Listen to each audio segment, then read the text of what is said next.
Baik, Pak. Di sini saya akan menjelaskan materi presentasi saya. Sebelum itu, saya ingin memperkenalkan diri. Perkenalkan, nama saya Desri Ronauli BR Simanjunta dari kelas Teknologi Geomatika 2B Pagi. Di sini materi yang saya ingin jelaskan yaitu tentang aplikasi GNS pada bidang transportasi modern. Nah, yang pertama itu ada apa itu GNS? Nah, GNS itu bisa disebut dengan Global Navigation Satellite System. Adalah sistem satelit yang digunakan untuk menentukan posisi secara global. Contohnya itu ada GPS, GLONASS, Galileo, dan Bedo. Nah, dalam era transportasi modern, GNS itu menjadi fondasi utama untuk pengembangan smart mobility. Nah, pasti kalian belum pernah dengarkan atau pada belum tahu apa itu smart mobility. Smart mobility itu sama dengan konsep mobilitas yang efisien, aman, dan ramah lingkungan dengan dukungan teknologi. Nah, di sini adalah peran GNS dalam transportasi modern. Di sini ada banyak ya perannya. Yang pertama itu ada navigasi kendaraan pribadi. Nah, contohnya itu menggunakan Google Maps, Waze, dan estimasi waktu tempuh. Nah, yang kedua itu ada manajemen transportasi umum yang bisa digunakan itu contohnya pemantauan rute bus dan jadwal. Nah, yang berikutnya itu ada tentang logistik dan distribusi.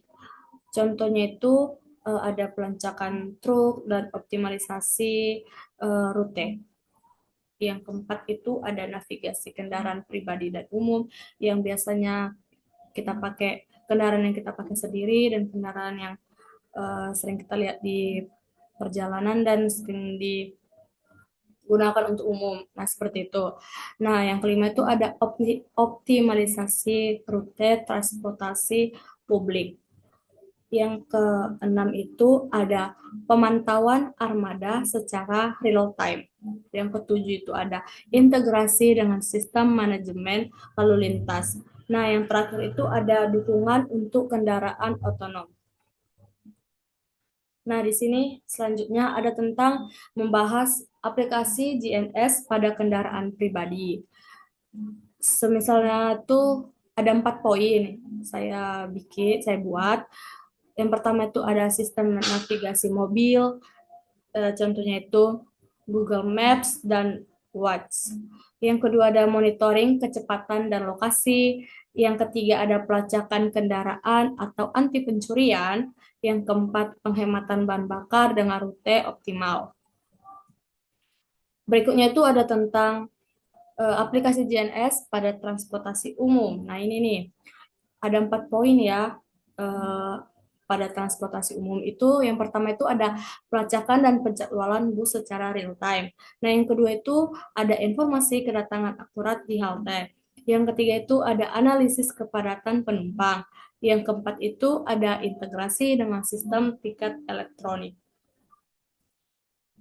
Nah, selanjutnya itu pada kendaraan logistik dan armada. Di sini juga ada 4 poin yang bisa membedakan tentang kendaraan umum dan kendaraan logistik dan armada.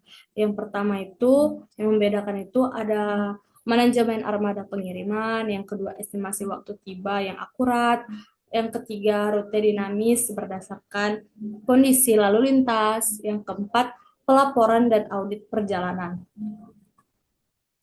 Nah, di sini yang berikutnya ada tentang GNS untuk manajemen lalu lintas. Ini untuk lalu lintas yang ada 4 poin yang kalian perlu tahu. Yang pertama itu ada tentang deteksi kemacetan dan kecelakaan secara cepat. Yang kedua itu ada sistem kontrol lampu lalu lintas berbasis data GNS. Yang ketiga itu ada integrasi dengan CCTV dan sensor jalan. Yang keempat itu ada pemantauan pergerakan kendaraan berat dan berbahaya. Nah, di sini tuh materi tentang GNS dan kendaraan otonom. Di mana yang pertama itu contohnya ada posisi akurat untuk navigasi tanpa pengemudi. Yang kedua itu integrasi dengan sensor lidar dan kamera. Yang ketiga itu ada simulasi jalur dan penghindaraan tabrakan. Yang keempat itu ini yang paling penting karena ini untuk sistem self driving. Itu digunakan dengan level 4 dan 5. Nah, di sini ada tantangan dan solusinya nih. Tantangannya ada 3 poin, solusinya juga ada 3 poin. Tantangannya itu ada gangguan sinyal atau tunnel dan gedung tinggi. Yang kedua itu ketergantungan terhadap sistem luar negeri. Yang ketiga, keamanan data dan privasi. Nah, solusinya juga ada. Yang pertamanya itu ada penguatan sinyal dengan sistem RTK dan SBAS. Yang kedua, ada pengembangan sistem GNS nasional seperti QGSS dan BEDO. Yang ketiga, enkripsi dan protokol keamanan data. Nah, di sini saya membuat kesimpulan dari penjelasan materi yang saya buat. Di sini ada 3 kesimpulan yang saya buat. Yang pertama itu ada GNS berperan penting dalam mewujudkan smart mobility. Yang kedua itu mendukung efisiensi, keamanan, dan keberlanjutan transportasi. Yang ketiga itu potensi pengembangan masih sangat luas, terutama untuk kendaraan otonom dan kota pintar yang bisa disebut dengan smart city. Nah, berakhir sudah penjelasan materi presentasi saya dari aplikasi GNS dalam pada bidang transportasi modern.